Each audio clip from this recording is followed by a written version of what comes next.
Hi everybody, it's Darla at Trying to Be One Smart Cookie, and this is part 2 of the guilt of decluttering. And we're going to run through a little bit of a gamut of emotions to see what people think. Well, what I think anyway, and I'm assuming other people do too, when they go to declutter, those feelings that get in the way.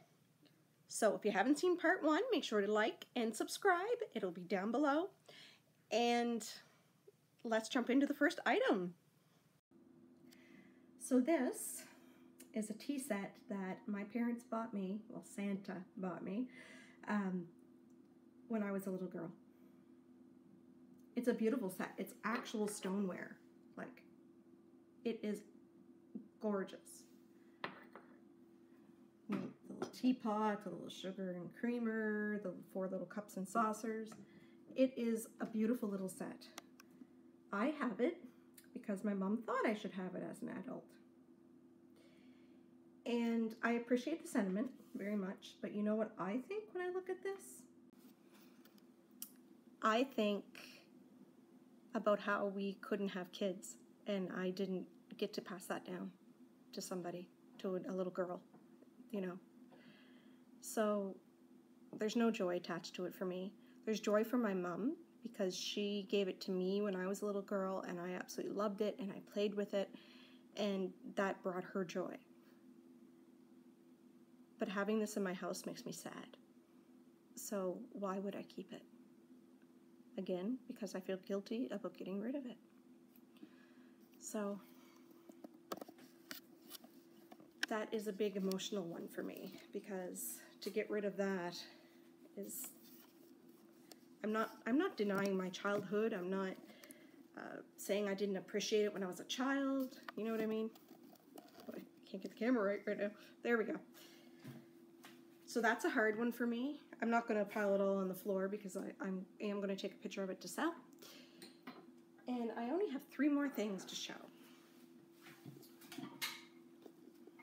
This is a weird thing. I know. It's to actually, you put it on the edge of your bathtub and you screw it in, and it's a handle for anybody that needs extra assistance getting in and out of the tub.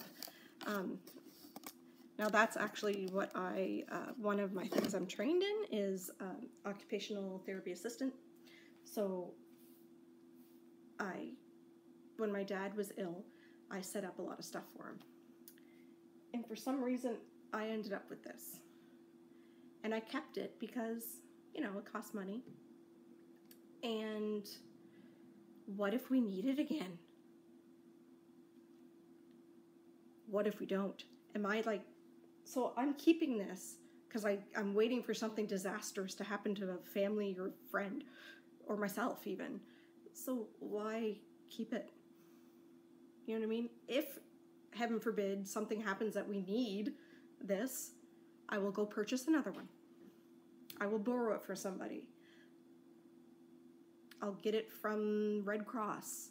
You know, like there's things that you can, there's places you can get this stuff if you need it. I do not need this in my house reminding me of how weak my family member was before they passed. I don't need it in the I'm hoping that we don't need it. You know what I mean? So yeah, that's going to be I think I will put that on a donation website on Facebook and let somebody come and just take it that needs it. Cookbooks. Most of these I had for years.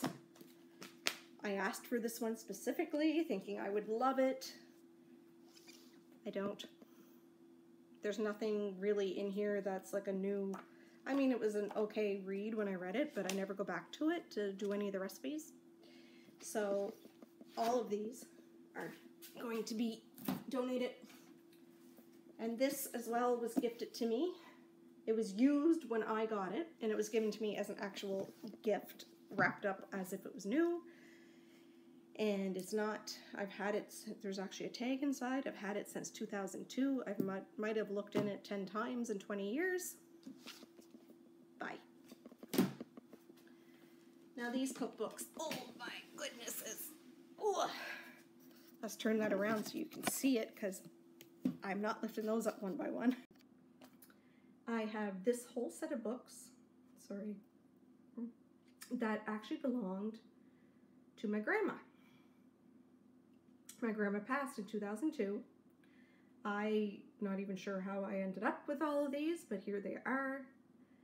You know what? The recipes in them are the old-fashioned recipes, and there's nothing wrong with that. I mean, I know that old-fashioned recipes can be good, but I don't use them. I mean, I have Pinterest, I have the internet. Any recipes that were in there that I really wanted, they're written down on my recipe cards and in my recipe box. So I do not need this. However, because my grandma's gone and she's not going to be coming back, obviously, I feel like I'm obligated to keep them. But why is nobody else in my family obligated to keep them? I offered them to other people. Nobody wanted them. So why do I have to keep it? I don't. And I won't. Those will be, I don't know if anybody would even buy them, but I might post them and see what happens. And here, last but not least, this is a big one for me, guys. I used to decorate cakes and sell them. That was many, I mean, look at the dust on this thing. Ugh. It's been in the basement. I mean, it's been sealed, but that whole box is filled with decorating, cake decorating equipment that I have not touched in 15 years.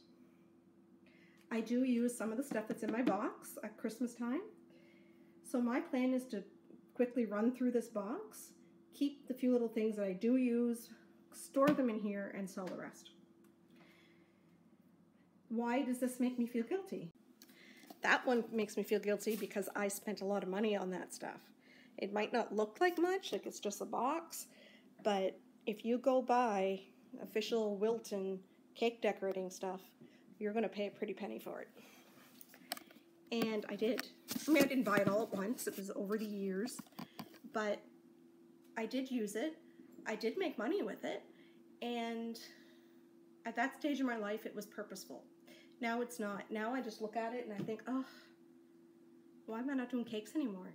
I'm not doing cakes anymore because I actually hated it. I was good at it. I made money at it. Hated it. Like, I don't mean I disliked it. I mean, I hated it. I love to bake. Absolutely love to bake. And believe me, my baking is good. But, not to toot my own horn, but the actual decorating part, I despise. The fiddling, the doing the little gum paste things, no. Ugh. You know what? Much decorating as I might get now is I'll like maybe cut out a piece of fondant in a shape and stick it on the edge of the cake. And that's okay. I wasn't making these cakes for my family or friends. I was actually doing it and I was selling it. And I made money that would have paid off anything I spent on that equipment. So why hold on to it? All right, I know this got a little long. Sorry, folks. But I really want to encourage you that if there's something in your house that you look at, and I'm not like, oh, does it bring me joy and all that. I'm not into all that fad stuff. I actually pick it up and say, like, go by your gut reaction. What's your gut reaction to that? Is it, oh my goodness, I spent $50 on that? Is it, oh my goodness, I have to find a place to put this? Is it, oh no, so-and-so is going to feel bad if I get rid of that? If any of those are your gut reactions, or even anything else that's negative, I can't think of anything right off the top of my head, but, or I inherited that, like I'm supposed to keep that, or we had a good memory, that item isn't your memory. So that's what I do, gut reaction. And if I really feel like, ugh, when I pick it up or look at it, then I'm getting rid of it. And I encourage you to do the same. So remember to like and subscribe if you haven't already, and smile at somebody today because they might need it just as much as you do.